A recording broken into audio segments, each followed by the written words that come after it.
nag-share ang ating letter sender na pinilit siya ng kanyang mga magulang mag-marine engineering. Samantalang gusto maging doktor at may mga scholarships pa sa matataas na university. So feeling niya na hinayang siya dahil hindi niya nasunod yung dream niya.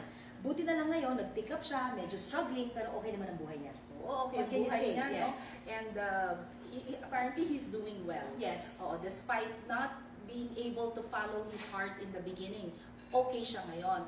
He went with the decision of his parents. Yes. In other words, sumunod sa mga magulang, and then his life right now, though struggling, he said, is okay, is nice, is happy, and okay siya. He used the word okay, I think. Yes. No? So that's nice. So isang patunay na minsan, pag tayo sumusunod din sa mga magulang natin, meron din magandang rason.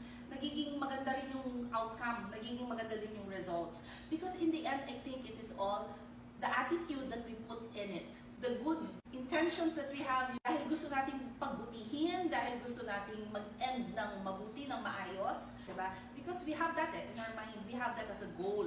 We aim to have a good ending, it will end well.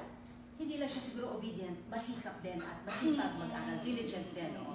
Pero para sa akin, mga magulang, huwag tayong masyadong pilit sa mga anak natin. Kasi may interest, hindi naman nila gusto yon, wala din yung skills sila, hindi sila passionate. Mas baka mamaya hindi mag-succeed, masisipa tayo.